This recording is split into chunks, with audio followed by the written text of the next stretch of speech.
FIFA friendly ম্যাচে যেখানে বাংলাদেশ তার প্রতিপক্ষ ভুটানকে 2-0 গোলে হারিয়েছে, সেখানে ভারত তার প্রতিপক্ষের কাছে 2-0 গোলে হেরেছে। এএফসি এশিয়ান কাপ বাছাই পর্ব ম্যাচের আগে প্রত্যেকটি দলই প্রীতি ম্যাচ খেলছে।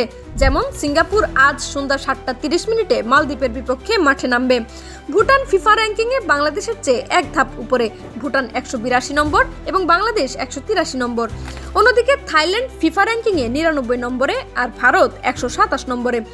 বাংলাদেশ ও ভুটান ম্যাচ মূলত একটি অনুশীলনমূলক ম্যাচ। এই ম্যাচে অভিষেক হয় ফাহমিদুলের, যাকে দলে নেওয়ার জন্য বাংলাদেশের সমর্থকরা রাস্তায় রাস্তায় স্লোগান দিয়েছিল। আর দেশের মাটিতে অভিষেক হয় হামজা চৌধুরীর এবং এই ম্যাচেই গোল করেন হামজা চৌধুরী। ম্যাচের 5 মিনিটের মাথায় ডান পাশ থেকে কর্নার করেন অধিনায়ক জামাল ভুঁইয়া। সেই কর্নারে জাম্প করে মাথা ছুঁয়ে গোল করেন হামজা চৌধুরী। হামজা 4-5 খেলোয়াড়কে টপকে বলে মাথা ছুঁয়ে দেন। এছাড়া প্রথমার্ধে আর কোনো গোল হয়নি। প্রথমার্ধে পুরো সময়টাই আক্রমণ ও বল দখল করে কাটায় বাংলাদেশ।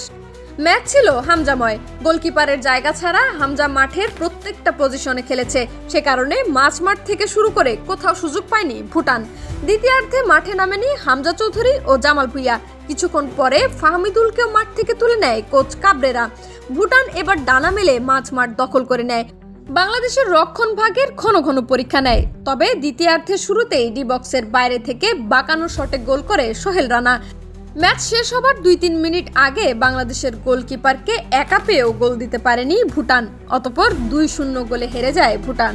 আগামী 10 জুন বাংলাদেশ মুখোমুখি হবে সিঙ্গাপুরের।